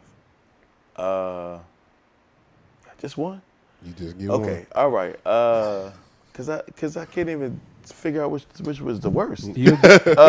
You'll be back, so Yeah. For the next. Thank you, brother. Thank you. For example, so I'll give you one of mine, right? Okay. So for me, playing in the wrong key for me is hitting me up for a gig and just asking, yo, what you doing on the 14th? It's like if you hit me up for a gig, I need 4 basic pieces of information. Yeah. Time, date, location, pay. Yeah, absolutely. You know what I'm saying? Because it's like, and I look at it like this, dude, when you work in a 9 to 5, when you work in a corporate job, you know when you're supposed to show up. Yep. You know where you're supposed to be working. Okay, so I got one. You know how much you're getting paid, and you know how long you're going to be there. You know what I'm saying? I got one. People that want to work with you, but then when they ask your price, they go ghost.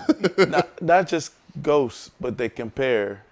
But they, I get at least beat for this, but okay, go to them. Yeah. but won't do that. Still want to try to talk you into, convince you into. You know what I'm saying? I feel that. Like no, this ain't Walmart. We don't. We don't bar this. No This price is comparison. not a great value. Yeah. beat. Right.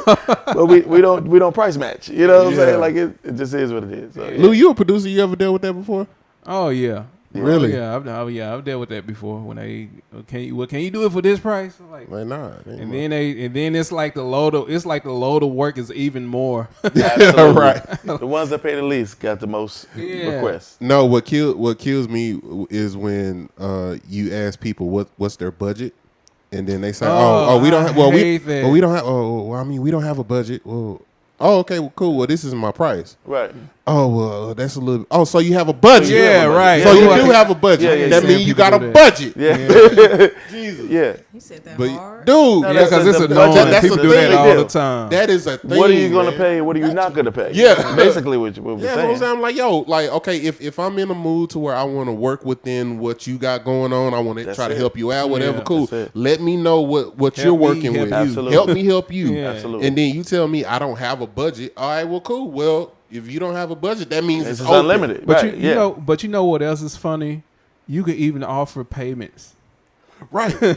Right. Well, I do it all the time. Yep, I'll all tell the you time. this. I'll send you the MP3, and you could do payments. Once everything is payments, then I'll send the rest of the files. I mean, Once I figure out how to get on Klarna, I'm there. Well, no, you can't do Klarna now. No, I'm just using that as an Oh, example. Afterpay or whatever. Yeah. Whatever it is that you need Right, to make these installments and Yeah. to make sure I get it Just like, directly out of your account. just like, dude. Come on, somebody. Let's be clear. All right, man. So this next segment we call this one Gig Tales. Gig Tales. All right. So good, bad, or ugly. What's one gig experience that you had that you can talk about? I could talk about any of them, to be Yeah. honest. That you want to talk about?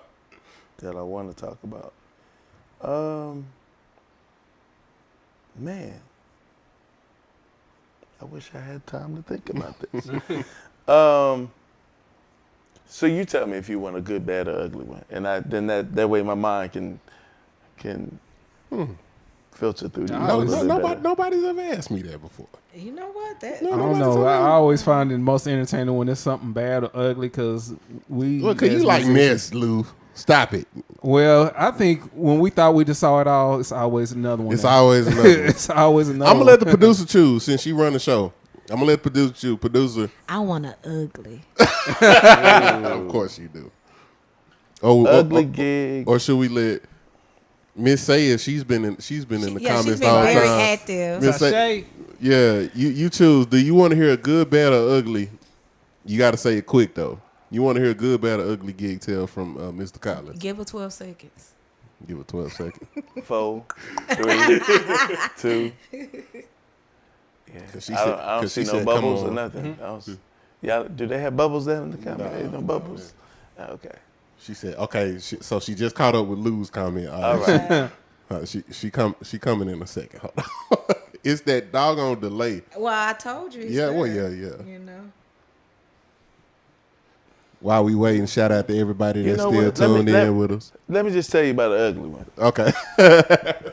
and this may not be foreign to She said bad gig, but he already started on the ugly. Well, there you go. Well, I'll just say this. Because for those of us who do like top 40 wedding gigs and things like that. Steve Stroh said ugly. I think one of the worst places to gig are plantations. Because they have some venues that have been plantations prior. And there was one in particular that I went to where it was almost like a museum. Really? Everything in there was original, pictures, everything. Oh, wow. And they actually had us in the quarters where the help would be. Oh. As the green room. Wow. How did that make you? Like, did you feel? I don't think I've ever gigged at a plantation. I actually did one wild. over the weekend in Alexandria, Louisiana. And and they were just talking about, oh, these are some amazing oak trees, aren't they?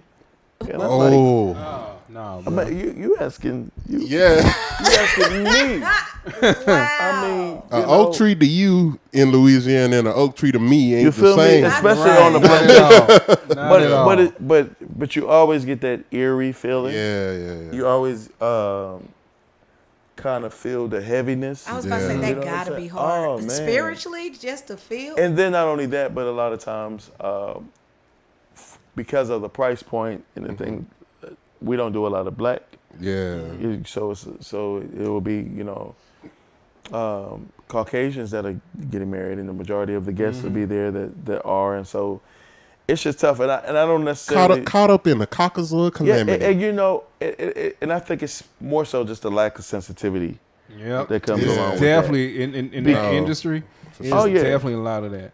lack of sensitivity because They just see you as a workhorse, bro. Like literally, like it's. And so we can do it. Just because we can do it doesn't mean we want to do it. Yeah. You know what I'm for saying? sure.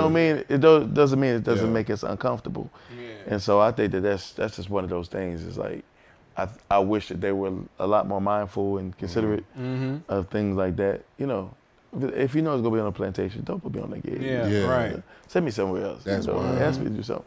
But yeah. So it wasn't too detailed, but it's just it's just one of those things. It's just always. Yeah, I've been. Y'all want a little bit more mess, didn't you? No. That's You want somebody to fall off the stage? I don't think we've had any musician or singer or artist, period, that has said something about them gigging on a plantation. Oh, So yeah, that was a first. Yeah, but at the same time, because y'all know who, y'all know. We don't count him. One of the people I gig with, you know what I'm saying? Shout out to my good brother and Tim and Travis. Yeah.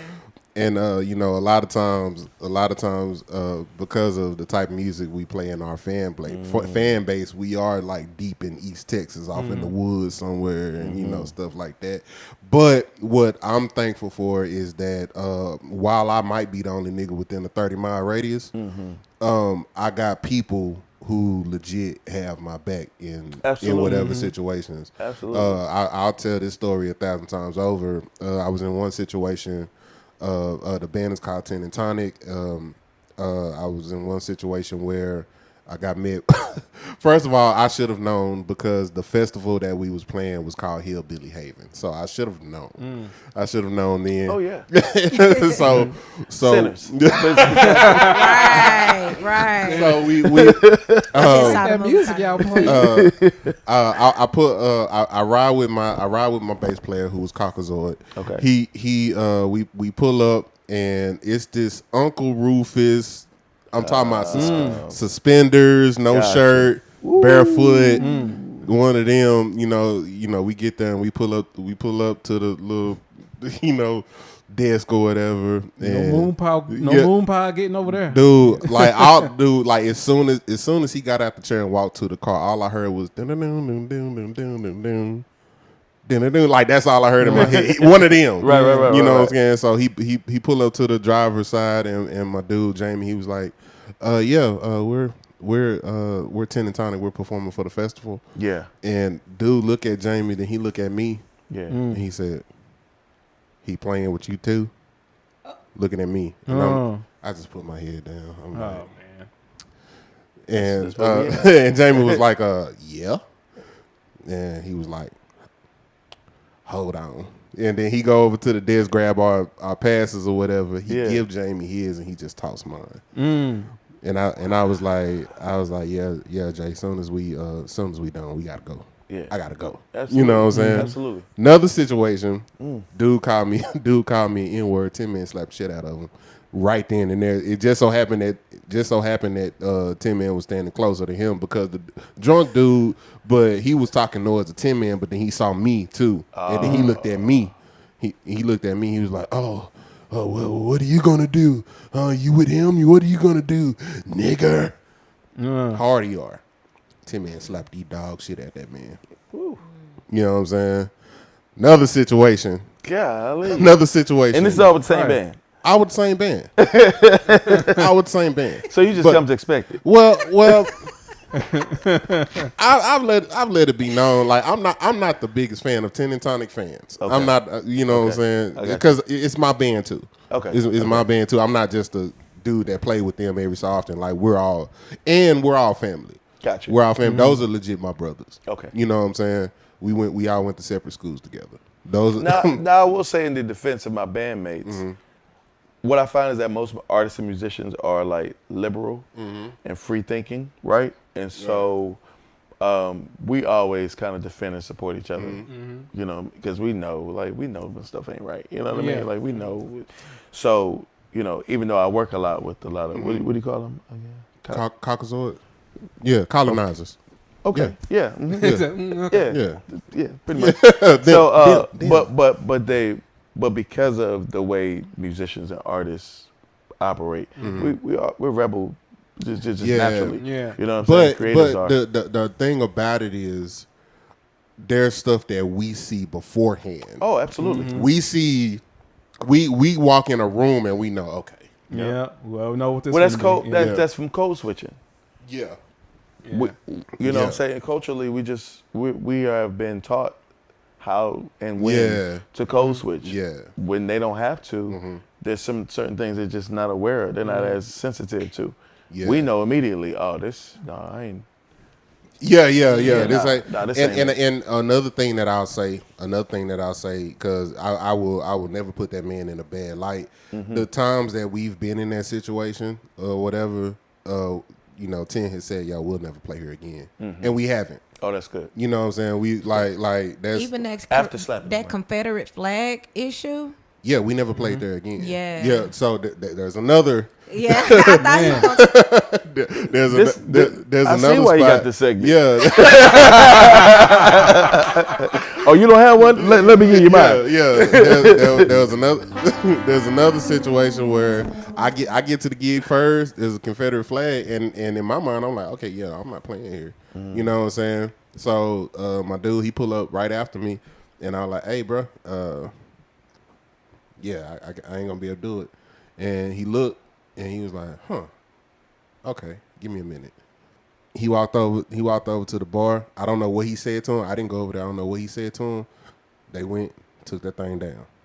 They went to the thing down, played the gig, And he was like, we'll never play her again. You know what song y'all should have did? What? Hell no. You know what I'm saying?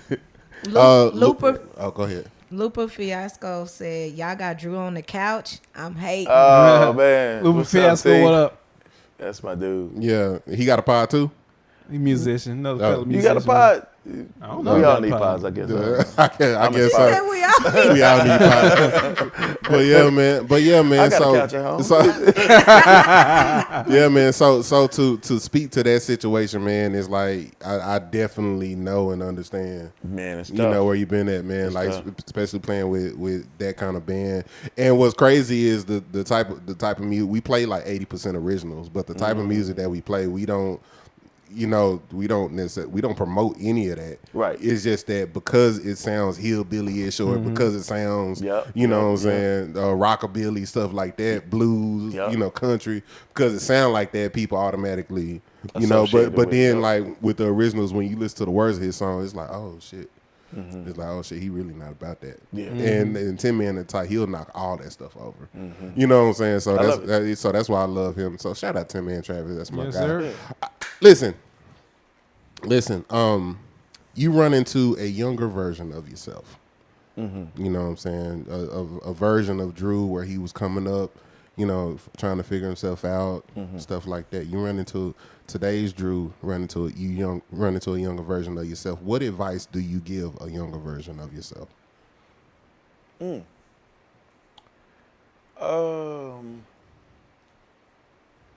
Man. So I would say this, because this is something that I've learned recently, is that whatever God has for you, you'll get without chasing. That's good. And so and it's been that way for a while now, but I just don't chase. Opportunities I don't chase. You always put yourself in a compromising position, trying to chase an opportunity that ain't for you. You know what I'm saying? Absolutely. You can apply that to anything. Man, Any and everything, yeah. Fortunately, because I've been able to be around really great people who were great at what they did as well and were humble, I've never felt the need to be in spaces with people that were not, where I had to kiss butt or, you know what I'm saying, act a certain way just to be in their company, right? Right. Like I said earlier, I don't drink, I don't smoke. Yeah. I'm probably the only musician from Philly that don't Right. smoke, but Right. I'm just saying, like, Questlove got a blunt right now. I've kind of been like, secure enough in just being me, and just allowing myself to be wherever I am loved and embraced and accepted as me. You know what I'm saying? And so, but in the process of that, we are taught, you gotta grind, you gotta network, you gotta, always be working. Like I remember being younger, working, overnight to the next day or whatever the case may be. And all of those things serve its purpose, but it's just a motivation behind it. You know what I'm saying? I still work hard. I still, do the things that I need to do to be prepared. But at the same time, I'm not going to force or try to chase something. If it ain't for me, it ain't for me. Anything that I've done that has gotten any type of notoriety or accolades or anything like that have been things that God just laid in my lap, set up, you know what I'm saying, in ways that I wasn't expecting. And so it was just like, okay, well, God, if you're going to do it, what's the point of me trying to force it to happen? Right. And just being okay with, if it's for me, it'll be for me. If not, I celebrate whoever it is that it's for, because there's enough room for everybody. Yeah, Absolutely. for sure. Yeah. So knowing who you were at that age, after you gave that younger version of yourself that advice, what would their response be to you? Okay. Yeah. Just okay. Just that Okay. Yeah. Yeah, but okay. In this game, you got to be teachable, man. Yeah. That's just it. Yeah, You know for what I'm sure. saying? And so nobody gets where they are by themselves. Where you so you were teachable. Very at that- teachable. Okay. Very teachable. And then So you would have listened. I would have listened, especially coming from me. Yeah. You know what I'm saying? Yeah. Oh, you Didn't I tell you? You came from the future to come back and tell, oh, I'm definitely gonna listen. And make sure you pray first. But She said, "No, you don't." huh? Who don't? Oh no, she was talking about somebody else. Oh, She was talking okay. about. Oh, okay. Yeah. He always say, "Oh Lord." Okay, y'all go have a side conversation. No, but no. But I would have listened to myself giving advice. I don't know. I don't want to say I'm different. Like it makes me any better. I've just learned to just be comfortable with who God made me to be, and everything that comes along with that is gonna find me. Yeah. You know what I'm saying? And I just wish more people were that way because Absolutely. you get disappointed, you get misused, you get abused, you get taken advantage of when you find yourself trying to force yourself in spaces where you don't belong. For You know, sure. people love you and they looking out for you. They gonna do it regardless. Yeah. You know what I'm saying? If they don't, they won't. Doesn't matter how much. You know what I'm saying? Yeah, I've seen people try to tech for people. I've seen people try to, carrying folks' bags and equipment and doing all of this, want to be everywhere that they at and never get opportunities. They just get taken advantage of. For sure. And misused. And it's like, the people that are for you are for you. And whatever God has for you, he has for you. And it's going to happen with or without. My biggest issue with Dallas, Fort Worth, is the need for validation. You know what I'm saying? That's and a I whole really episode in believe, itself. Man, you know what I'm and saying? I really Right believe there. that if people would just pursue what it is that they believe in their heart is for them, without the need for validation, we would be a whole lot further, as a metroplex. Yeah. Oh, dude, that's heavy. Yeah. That's heavy. You almost led us into a whole I was nother about to say. 3-hour conversation because that is 100% true. Yeah. Real quick, you're a father. Yes. You're a father. You're a husband. Yes. Something an important conversation that I like to have is so you have Drew the husband, Drew the father. You have Drew the artist, musician, producer, and then you just have Drew the man. How do you balance those people?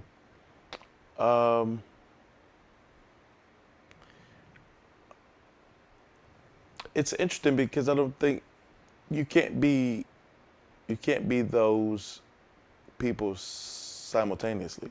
When I'm a father, I'm not a husband. Oh, okay. That's good. You know what I'm saying? When I'm a husband, I'm not a producer. Yeah. I'm different things to different people, and so therefore I can be present. That's good. In that, based off of where I am and what the needs are at the time. You know what I'm saying? I always prioritize family because, again, that goes into the chasing thing. You know what I mean? Like, and then I've been around people who love their family. You know what I'm saying? Great at what they do. Great character. It's like you can be both. You can be both. Yeah. You can go home to your wife. You can take care of your kids.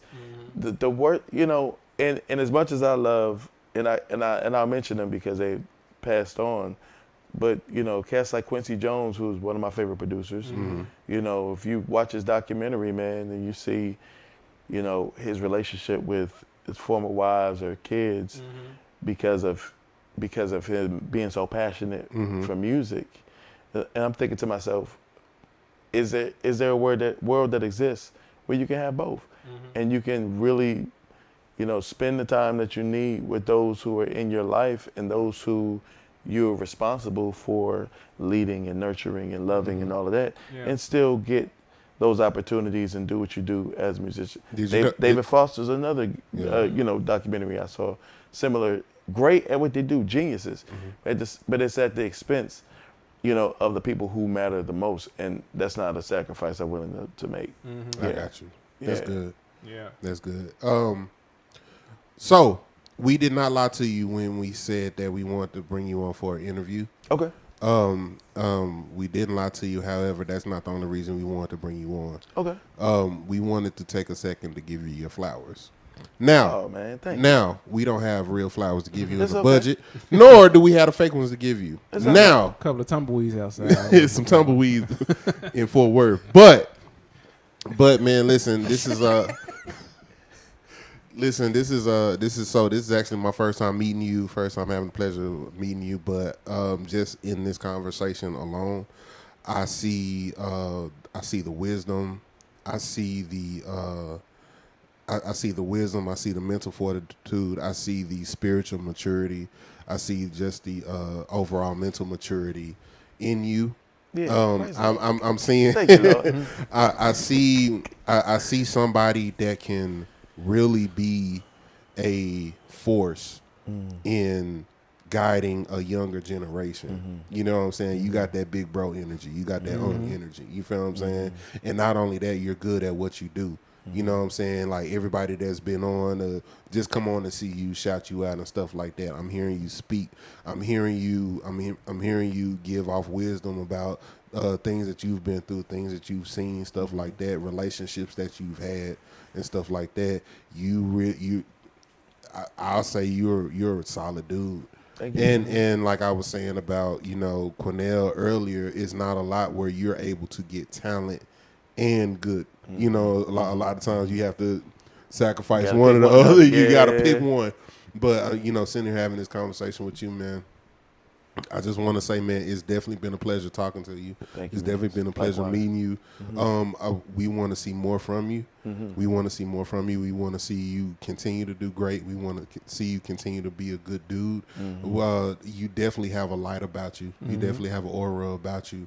You know what I'm saying? And I know that I just talking to you, I know that that's nothing but the grace of God. Absolutely. That's just over you, and that's inside of you. And it's not a lot. Like people will come out here and claim Christian, claim godly, and all that stuff, but you don't see it. Right. You feel what I'm saying? Right. You don't see it, but like sitting here talking to you, you actually see it.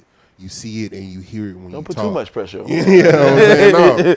No. No, God is good, man. You know what I'm saying? You see it and you hear it when you talk, man. Absolutely. And I just want to say, man, like, we appreciate you. We want to see more from you. Y'all chop it up, man. Y'all, sir. y'all clap it up for Mr. Great. Collins. Bishop Drew Collins. Oh, man. You know what I'm saying? Looper said, great show, great. Hey, man, Yes, appreciate sir. you, man. Appreciate you. Thank you Hit so me up, much. man. Thank you so much. We appreciate you, man. What was I about to say, Lou? I think You you. was about to sign off. What you got? Look, That's what I was about to he say. ain't said two words to me, man. I'm saying like, Lou, what you done got? known me the longest on the couch and ain't said I two got words all to me. my questions in. You don't like me? It's all right. We beefing. Well, no. Now, Every time I call you for a gig, you ready? He out of town playing for the white man. You know what I'm saying? On the plantation. funny.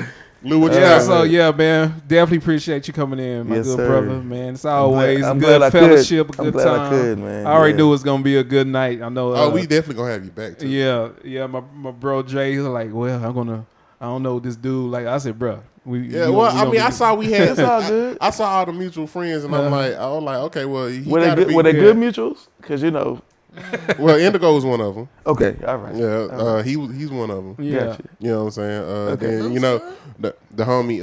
I mean, What happened? she said, "Lou good." They was like, hey, it just. Oh it just man, it depend. be your own. It just depends on who bought the bottle that night. How good he is. But That's nah, all it is. I didn't bring the bottle tonight, so I guess I'm the bad guy tonight. She wants some cane. She ain't worried about nobody. Yeah.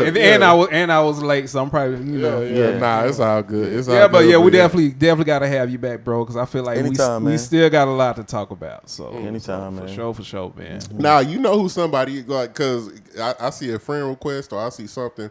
I look at who are mutual friends? What? Oh, okay, you on that side of the track? All right. Oh yeah. Oh, you on that side of the track? Yeah, All right, absolutely.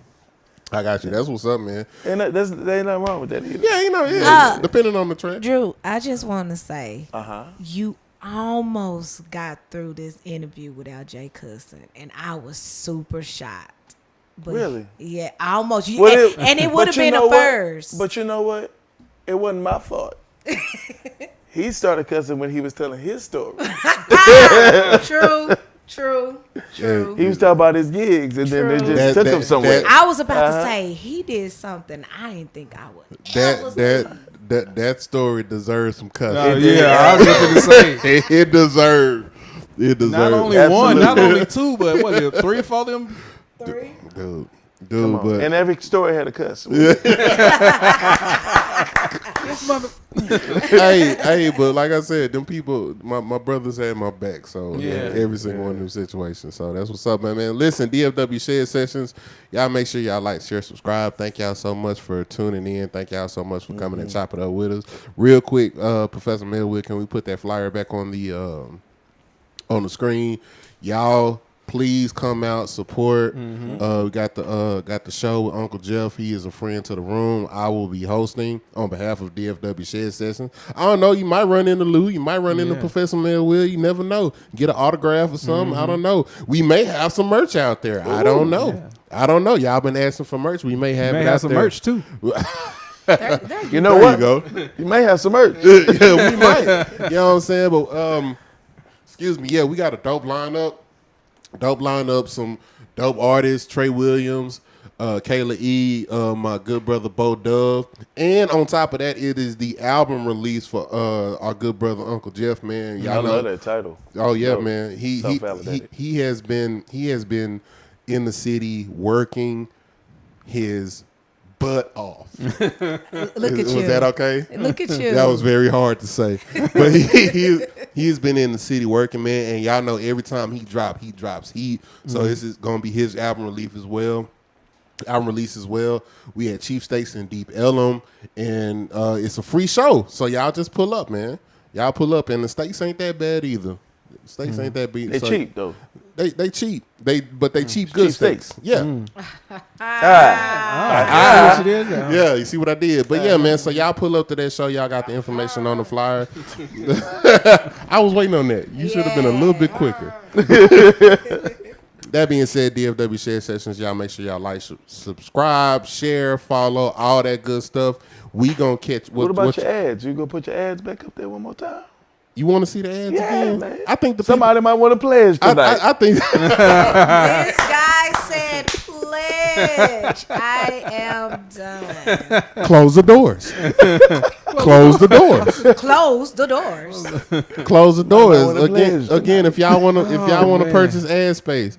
Actually, no, that's good. We should do that at the end of the night too. We should bring that back up. But yeah, so if y'all need got something y'all want to promote. Y'all need ad space, hit us up, help us help you. Turn to your neighbor, say that ain't much. Yeah, that ain't much. You know what I'm saying? Help us help you, and y'all see the tears, and we'll get you right that way. All right, Lou, what you got? Yes, sir. Shoot, man, let's go. I'm ready to go. Yeah, Professor Melville, she needs some food, so we gonna get her. I am hungry. I understand, so we gonna get her right. We gonna get her situated. He got to get back to the wife and kids. So again, DFW Shed Sessions, and remember. It ain't gonna suck itself. Blessed be the name. Y'all be That's easy. A word. I'll talk to y'all. Not a word. It is a word. I'll talk to y'all later. You going to walk?